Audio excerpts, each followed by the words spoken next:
Lean your ear toward me, just for the next few breaths.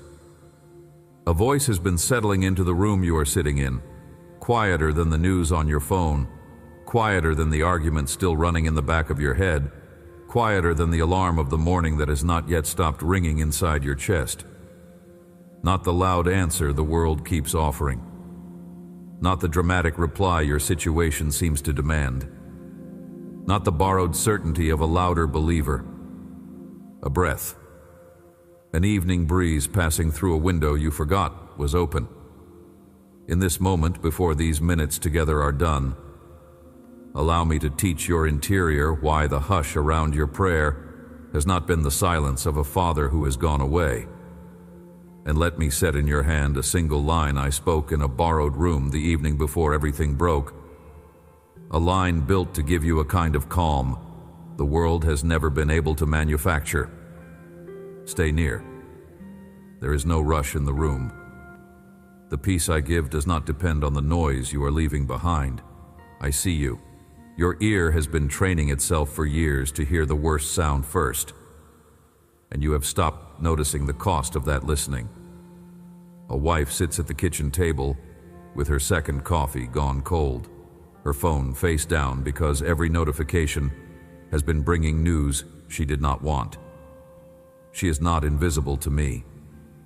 There is a father 2 doors over from her who has not heard his own thoughts in months because the volume of his household has not let any stillness land long enough to settle. A young woman has fallen asleep with earbuds in for 7 nights running because silence has begun to sound louder than the podcasts she uses to drown it. An older one keeps the television on in the next room even while he reads because the empty house since his wife passed has been roaring in a key only widows recognize. A nurse has begun flinching at the soft buzz of her pager before she has even read it. The single mother working 2 jobs hears her own name shouted across the apartment in tones she never used before she was this tired. A grandfather has begun answering questions that no one in the room actually asked because what is rattling inside his own head has grown louder than the conversation across the table. None of those rooms is hidden from me. Your body has been bracing for the next blow for so many seasons that even still rooms have started to feel suspicious, as if calm itself were a trick the world was about to take back. That bracing has not gone unobserved on my side of heaven. I'm not impatient about how long it has taken your ear to soften. Tenderness rises in me instead. A child whose nervous system has been on duty too many years does not need a louder father. That child needs a father whose voice arrives quieter than the static, on purpose, so the strained listening can finally rest. So I am turning the volume of my word down for the next minutes. Not because the word has grown smaller, because the listener has been worn thin, and a worn listener can only receive what does not add to the noise. Breathe in slowly through your nose, then release through your mouth. Just one, to begin. Notice that the exhale comes out a little raggedly the first time. That is years of half-breaths collecting at the back of the throat. Now another, slower. Let this out-breath last a little longer than the in. Your body is not being asked to perform anything. It is being asked to remember a rhythm it knew before the alarms began. That lengthening, happening on its own without your instruction, is what the body does when it senses a presence the mind had been refusing. Recognition runs deeper than analysis. Your interior has been waiting for the room to grow still enough for it to register. Why has the answer to your prayer felt missing? Not because nothing was sent. My reply has been arriving on a frequency your ear was no longer tuned to receive. You have been waiting for the shout, the spectacle, the headline-shaped rescue, and meanwhile a steady murmur has been moving through the corners of your week. A small kindness from a passerby on a hard afternoon. A song that landed on the very line you needed. An awake hour past midnight that brought one short sentence you have not been able to forget. None of those were accidents. Each was the same voice you have been trying to hear, dressed in whatever clothes the moment required. The voice did not stop. Your listening was reshaped by years of preparing for the wrong kind of reply. Somewhere along the road of your formation, you were taught that calm was a wage you had to earn by getting all the loud things in your life quiet first. The teaching went something like this: once the diagnosis settles, the rest will arrive. Once the job comes through, the rest will arrive. Once the relationship is restored, the rest will arrive. Once the child finally calls, the rest will arrive. So you have been waiting at the window of every situation, watching for conditions to clear, sure that when they did, calm would walk in on its own. Conditions have not cleared. Calm has not walked in. Quietly, you have been concluding that the failure must be yours. That is not what I have ever offered. That has never been what I have offered. The picture of my nearness you have been carrying in your chest. A fragile thing that depends on the weather of your life. A soft hush easily broken by the next ringing phone. A calm only the lucky get to keep. Was drawn by hands that were never mine. A few of those hands meant well and were honestly forwarding the small picture of God they had inherited. Others used your dependence on circumstance to keep you striving. Because a believer convinced she has to fix her situation before resting is a believer who will work without pause. Each source delivered the same misleading sketch, and that sketch has been costing you years of closeness with the real me.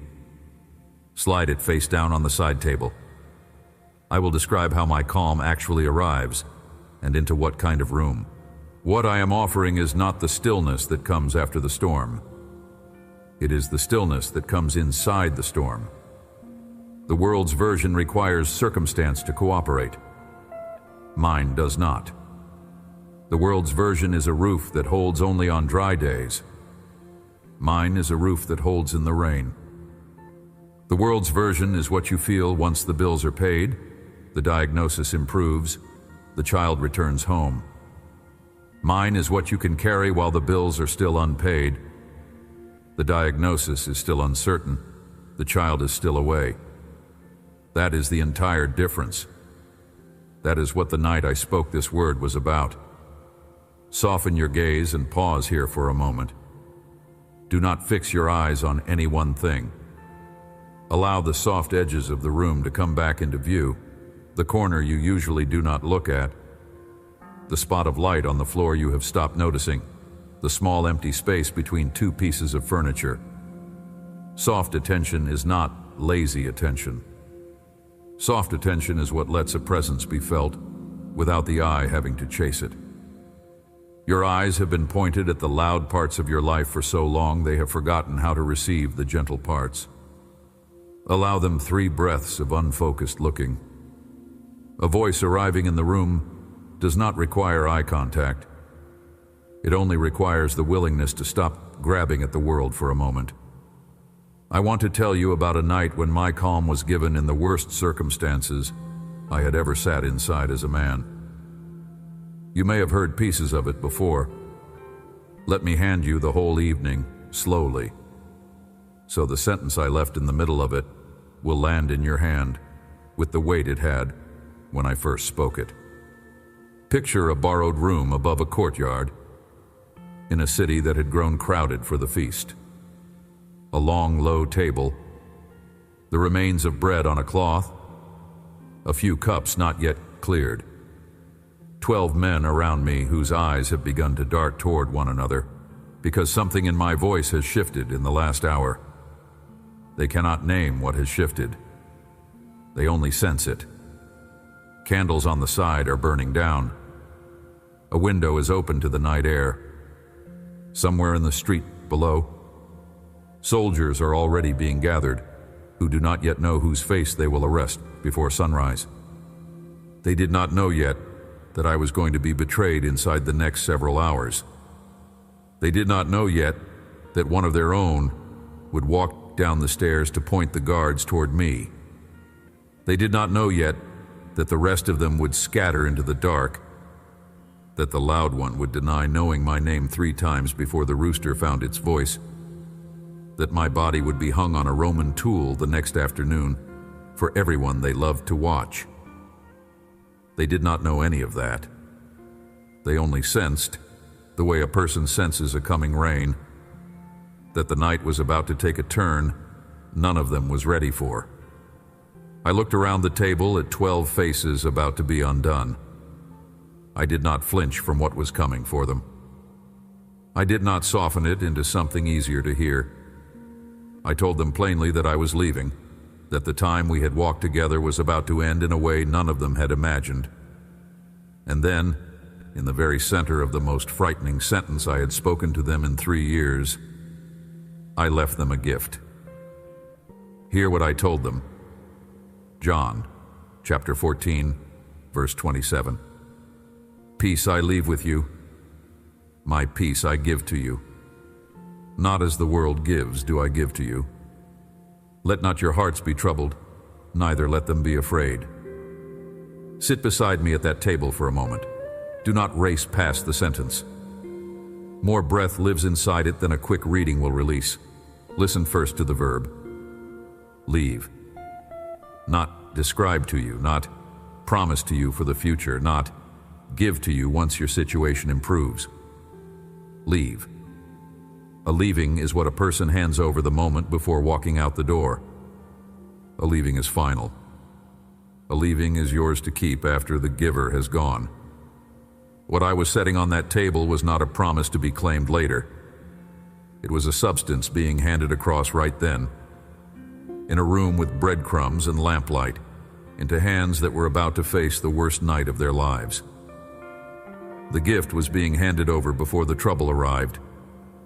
The gift was meant to be carried into the trouble, not awaited on the other side of it. My peace I give to you. Read the word my. Possessive, specific, not generic calm, not the rest available to anyone who manages their breath well or pays for the right retreat. Mine. The calm that lives inside the person of the Son. What had been carrying me through every confrontation with the powerful, every accusation from the religious, every quiet, sleepless hour I had spent praying alone outside the city. That. The same substance I had been wearing under every public moment of my ministry. I was unscrewing it from inside myself and handing it across the table to 12 men who were about to need it more than they had ever needed anything. The gift was not theoretical, it was tested. It had survived everything that had come at it. It was being given away whole. Not as the world gives do I give to you. Read those words slowly.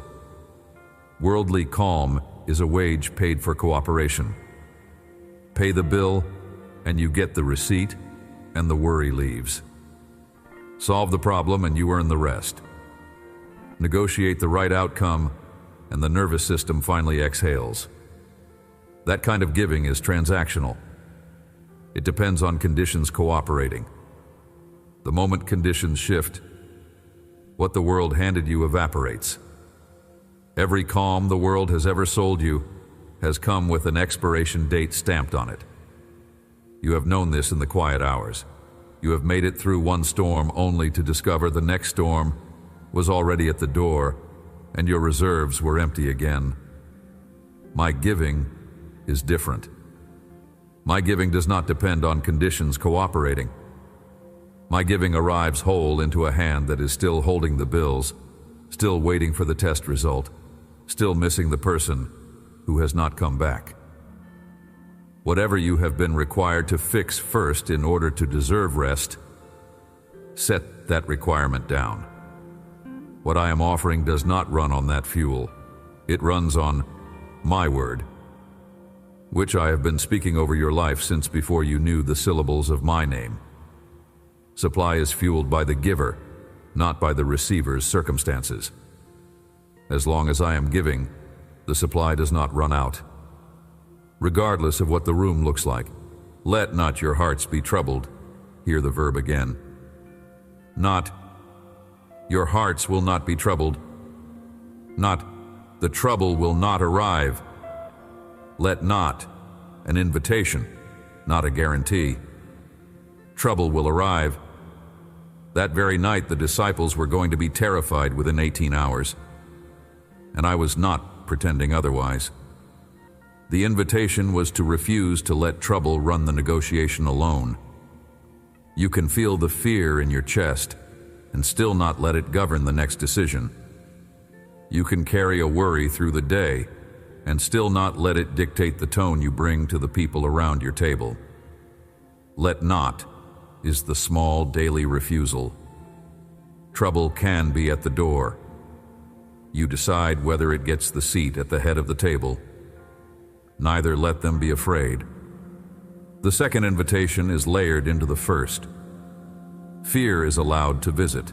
Fear is not allowed to settle. It can pass through your day the way a cold wind passes through a room with an open window. The invitation is to not invite the wind to take up residence, to not give it the chair beside your bed, to not let it sleep at the foot of your interior every night. Most of you have been hosting fear like a permanent guest because nobody told you you had the authority to keep it as a brief visitor instead. You do. What I left on that table is the authority. Hand the visitor its coat. Walk it gently to the door. As I once spoke softly to a tired prophet, hiding inside a cave on the side of a mountain, I was not in the wind that split the rocks. I was not in the earthquake that shook the floor. I was not in the fire that scorched the brush. I came after, in a still, small voice. He had been waiting for the spectacle. Rescue, he had assumed, would arrive at the volume of the threat. It did not. It arrived at the opposite volume. The still, small voice was the answer. That is the voice that came back into the borrowed room the night before everything broke, and that is the voice arriving in the room where you are sitting now. Look back at the promise I made when this message began. I told you the hush around your prayer has not been the silence of a father who has gone away. Here is your answer. Because no one ever taught you, in language your body could feel, that the deepest reply heaven sends to a frightened soul does not arrive on the same frequency the alarm uses. Alarms shout. My answer comes quietly. Alarms insist on certainty by morning. My answer makes friends with the not knowing. Alarms demand a verdict you can carry in your hand. My answer hands you a substance you can carry in your chest, regardless of how the morning goes. The hush has been the answer. The soft voice has been the giving. You have been listening on the wrong band for a long time. If a single phrase here is settling into a worn place inside you, set one word in the comments. Peace. Let it serve as a quiet marker planted into the ground of a soul that finally registered a softer voice. Pinned above the video sits a small set of 7 brief letters. One greeting each of your coming mornings, dropping into your inbox the instant a quiet yes turns the latch. Take them. So here is something small to carry with you into the rhythm of the week. The next time trouble enters your room and fear begins climbing into the chair beside you, and it will, because that visitor has known your address for many seasons, pause and say one short sentence under your breath. Peace I leave with you. Speak it gently. Do not raise your volume. Do not argue with the visitor. Simply repeat the line. The line is not yours to invent. The line is one I left on a table long ago, and it still works in every room since. Add one beat to the practice when there is space for it. After speaking the line, do not march straight on. Linger inside the sentence for one slow breath. Most listeners rush past the easing because easing has been an unfamiliar climate for too many years. Stay in the climate a while. Permit your shoulders to settle into the awareness that what is being passed to you is the very steadiness the giver wore through his own most terrible evening. If it held him then, it will hold you now. A third beat, gentler than the prior two. When you notice that the trouble has actually loosened a degree or two, and it will often sooner than you expect, refuse the urge to take credit. Let a small thank you barely leave your lips, in whatever voice the room allows, one nobody else has to hear. Such a small thank you teaches your nervous system to recognize the giver the next occasion the gift arrives. Recognition matters. What I give returns more readily where it knows it will be welcomed. Your first try may pass nearly unnoticed. Your 10th might still resemble routine. A body that has been on guard for many seasons cannot release that posture in a single afternoon. By the 30th round, however, you will catch fear approaching and observe that its climb is slower than before. By round 50, you will be partway through a hard morning and recall the line from that supper before worry has occupied the entire room. By round 100, you will check your interior and find that what I gave that night has been quietly carried into rooms you did not arrange: the commute, the kitchen, the moment after the difficult phone call. The substance keeps doing what substance does. You have simply been learning to perceive it. For the one whose anxiety has been chronic enough that the medical chart now carries a diagnosis. Hear me clearly. What I am offering is not a replacement for the medicine your doctor prescribed. Chemistry I built into the human body sometimes needs a small support from outside the way. A knee sometimes needs a brace. What I am giving moves through the calm the medication creates as easily as through any other doorway. Take the pill. Pick up the gift. The two are not enemies. They have always been allowed to work in the same room. For the one whose household has been loud in ways that have nothing to do with volume, a partner who has gone silent, a teenager who slams the door, a parent whose disappointment fills the room without a single word being spoken, hear this too. What I gave in that supper can sit at the kitchen table with you, while the household stays exactly as loud as it has been. You do not have to wait for the others to soften before the gift lands in your seat. It is yours individually first. As your chair grows quieter, the others will slowly register the change. But the registering is theirs to do, and theirs to take whatever time it takes. Your seat is the only one you can settle. Settle it. The household will reorganize itself slowly around the new quiet. If your trouble is economic, bills that do not add up, a job that may not survive the quarter, an industry shifting under your feet faster than you can retrain, hear this also. I am not promising the math will fix itself by the weekend. I am promising that what I gave is available inside math that is not yet resolved. You can sit at the same kitchen table with the same stack of bills and feel a different weight in your shoulders, not because the bills shrank, but because the one who handed his own calm across his own worst night is sitting on the other side of the table with you. Pass the worry across. He has been waiting for you to set it down so he can pick it up. A word also for the one whose body has been waking before the sun, with the heart already racing before there is anything in the room to race about. Your nervous system learned that habit because, in some earlier season, the vigilance was genuinely necessary. The habit has outlasted the danger that built it. I am gentle with the habit. I am not asking you to scold the body for keeping its old promise. I am asking the body, in a softer voice than the alarm it carries, whether it would consider trusting me to do the watching for one breath, then the next. Retraining is slow. Retraining is real. I am the patient kind of teacher. For the parent praying for an adult child whose life has begun to make you sleepless, hear this as well.